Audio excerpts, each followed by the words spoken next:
इकडं चाफळ आलो.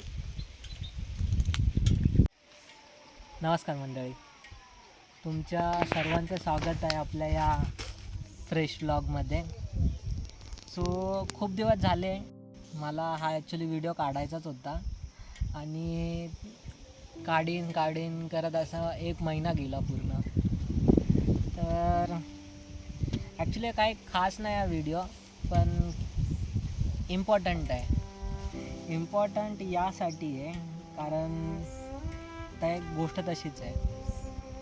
कारण दरवेळी म्हणजे एखादी गोष्ट आपल्याला दर महिन्याला भेटत असते आणि अचानक ती बंद होते, ठीक आहे. आणि आपण म्हणजे त्या गोष्टीसाठी आपण 30 दिवस काम करत असतो. तर त्याच सगळ्या गोष्टी आहेत. म्हणजे मे बी तुम्हाला मी टायटलमध्ये टाकलेलंच असेल. सो हो, मी माझा एवढ्या मोठ्या सॅलरीचा जॉब सोडलेला आहे. कारण त्याचं एकच आहे की मला ना मन लागत नव्हतं. म्हणजे लोक बोलतील की म्हणजे खूप लोकांचं स्वप्न असतं की तेवढ्या सॅलरीचा जॉब मिळवणं. खूप लोक त्यासाठी मेहनतसुद्धा करत असतात. पण एका पॉईंट नंतर आहे ना आपल्याला वाटतं की अरे आपण जे करतोय त्याच्यामध्ये आपण खुश आहोत का. तर मी पण एकदा मनाला माझ्या तोच क्वेश्चन विचारला की दर महिन्याला सॅलरी येते, म्हणजे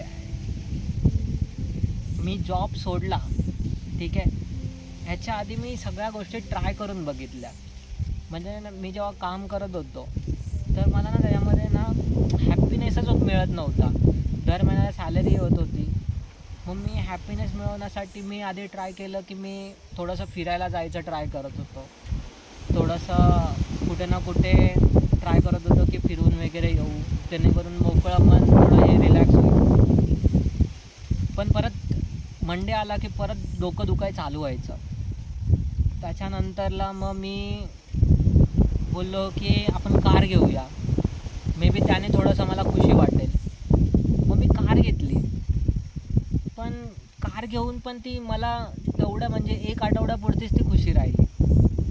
पण जे मेन जे होतं की मला जी नाराजी माझ्यामध्ये येत होती किंवा म्हणजे एक नेगेटिव्हनेस येत होता, तो जो येत होता ना तो फक्त आणि फक्त कामामुळे येत होता. की मला जे करायचं आहे, मला ज्या गोष्टीमध्ये आनंद भेटतो ती गोष्ट मला करायला भेटत नाही. इवन तो त्याचे पैसे मला चांगले भेटतात, ठीक आहे. सो असं नाही की मी कोणतं म्हणजे काही काम करत होतो. मी एक सॉफ्टवेअर टेस्ट इंजिनियर आहे. सो टेस्टिंगमध्ये मी जॉब करत होतो, पण ना त्याच्यामध्ये मला मनच नाही रमत होतं. कॉर्पोरेट लाईफ म्हणजे मला ती ना नको झालेली. आणि त्याच्यामध्ये मग नंतरला मी कार घेतली. कार पण मला तेव्हा पण मला अजून हॅपीनेस आला नाही. 1 आठवडाभर राहिला जो पण होता तो. त्याच्यानंतर मग मी घर घेतलं.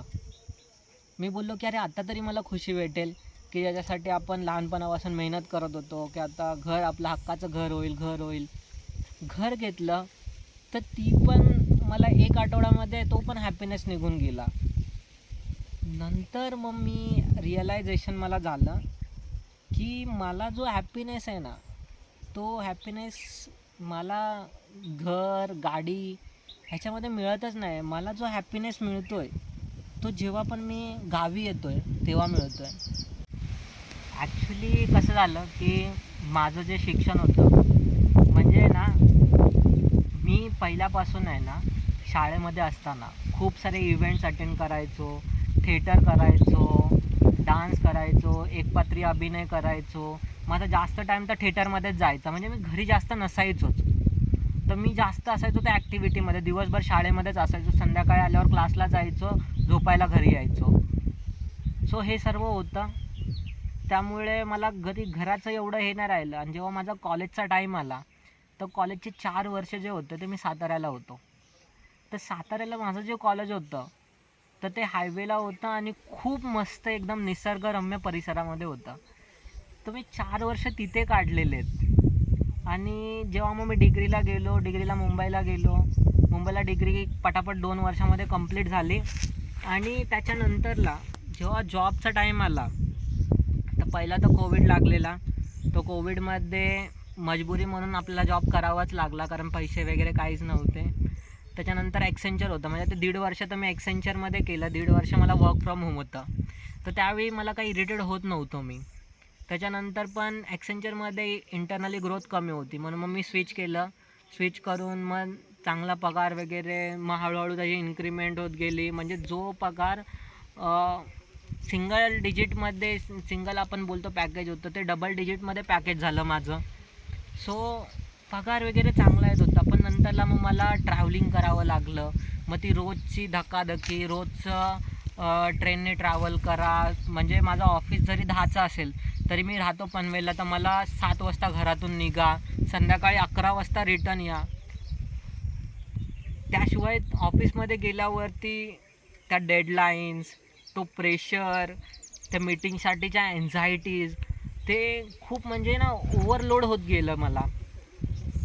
आणि एका पॉईंट नंतर आहे ना मी म्हणजे असं झालं की यार मला हे नको आहे. मला तुम्ही गावी यावं तर 10-15 हजाराचा जॉब मिळू दे, पण मला हे सिटीमधला 1 लाखाचा जॉब नको आहे, असं मला झालं. सो हा माझा एक ट्रिगर पॉईंट होता. आणि सगळ्यात मोठा ट्रिगर पॉईंट झाला जेव्हा की मला माझा लास्ट प्रोजेक्ट जो होता, सो माझी एक सर्व्हिस बेस्ड कंपनी होती. आणि त्या सर्व्हिस बेस्ड कंपनीमध्ये कसं असतं की तुम्हाला एक अलग अलग बँकांमध्ये क्लायंट देतात, बँकेचा क्लायंट असतो, त्या बँकेमध्ये जाऊन तुम्हाला तिथे काम करावं लागतं. सो माझा जो क्लायंट होता लास्ट, तो होता गोरेगावचा. सो मला पनवेलवरून गोरेगाव रोज 3 तास जाणे, 3 तास येते, 6 तास. सो मी खूप इरिटेट झालेलो आणि शेवटी मी एका पॉईंटनंतर रिझाईन टाकायचा विचार केला. आणि हो, मी रिझाईन टाकलेलं आहे. माझा लास्ट वर्किंग डेसुद्धा झालेला आहे. 1 मंथ कंप्लीट झालेला आहे. 31 मार्चला माझा लास्ट वर्किंग झालेला आहे. सो आता बघू पुढे फ्युचरमध्ये काय करायचं. आता माझ्या डोक्यात चाललेलं आहे की आपण गावी राहून, कारण आता परत मुंबईला जाणं मला थोडंसं डिफिकल्ट झालेलं आहे. जर मुंबईला जावं लागलं तर एकाच कारणासाठी मला जावं लागणार आहे, कारण मी जे आता नवीन घर घेतलेलं आहे तर त्याचा माझा 35 हजाराचा EMI आहे. तर तो 35 हजाराचा EMI आहे. फक्त जर मुंबईला जाणं झालं माझं तर कामासाठी, तर मग फक्त आणि फक्त त्या EMIसाठी मी जाणार आहे. अदरवाईज जर तुम्ही बोलाल की तू तर जाणार नव्हता वगैरे, किंवा तू म्हणूनच तर डिसिजन घेतलेला, सो तीच एक गोष्ट आहे की त्या EMIसाठी फक्त मला आता जावं लागणार आहे. अदरवाईज माझं मन जे आहे, म्हणजे माझं शरीर तिकडे असेल पण माझं मन हे गावाकडेच आहे. म्हणून मी आत्ता पण गावी आलेलो आहे. मी अजूनसुद्धा खूप गोष्टी एक्सप्लोअर करतो आहे. मी अजूनसुद्धा इकडे 1-2 गोष्टी बघितलेल्या आहेत. माझ्या डोक्यात काही कन्सेप्ट आहेत, मग मी श्रीबरोबर पण त्या डिस्कस केलेल्या आहेत. आणि त्याला कसं आपण पूर्ण करू शकतो आणि पूर्णपणे मुंबईची लाईफ स्किप करून गावी कसं काय स्विच होऊ शकतो. लोक एका कॉर्पोरेटमधून दुसऱ्या कॉर्पोरेटमध्ये स्विच मारतात. सो माझं शहराकडून गावाकडे स्विच होणार आहे. सो बघूया आता ते कसं होतं आहे. तुम्हाला मी अपडेट देतच जाईन. सो ही छोटीशी एक अपडेट होती की मी मुंबई पुण्यावरनं स्विच करून गावी राहायला येतो आहे. गावी मी गोष्टी एक्सप्लोअर करतो आहे थोड्या, आणि बघू कसं काय.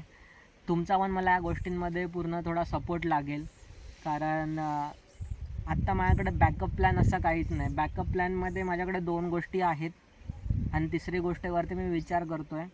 बॅकअपमध्ये माझा आहे की मी सॅटर्डे संडेचे क्लासेस घेतो, तर ते सॅटर्डे संडे क्लासेस मी कंटिन्यू करीन, त्याच्यामधून मला अर्निंग येते. दुसरं आहे यूट्यूब, सोशल मीडिया, तर त्याच्यामधून मी यूट्यूबवरती गोष्टी टाकून वगैरे यूट्यूबच्या मॉनिटाईज गोष्टी करून त्याच्यामधून मला काय अर्निंग होते की नाही ते बघीन. आणि तिसरी गोष्ट आहे ती मी त्याच्यावरती काम करतो आहे, ती जर कंप्लीट झाली तर मग ती तिसरी गोष्ट. सो या 3 गोष्टींवरती मी मुंबईमधून इकडं स्विच करायचा, गावी स्विच करायचा विचार चालला आहे. सो हाच होता आजचा व्हिडिओ. आय होप तुम्हाला माझ्या गोष्टी ज्या मी बोलतो आहे की तुम्हाला रिलेट होत असतील. जर तुम्ही पण मुंबईच्या धगीच्या जीवनाला वैतागला असाल, रोजचं ते गाडीचे पायदान, प्लॅटफॉर्ममधील अंतर, ती गर्दी, तो नको नको असलेल्या लोकांबरोबर संबंध, ते सगळ्या गोष्टींनी तुम्ही पण इरिटेट झाला असाल तर तुम्हाला या गोष्टी माझ्या रिलेट करतील की काय मी बोलतो. ठीक आहे, चला भेटू नवीन व्हिडिओमध्ये लवकरच. तोपर्यंत जय हिंद.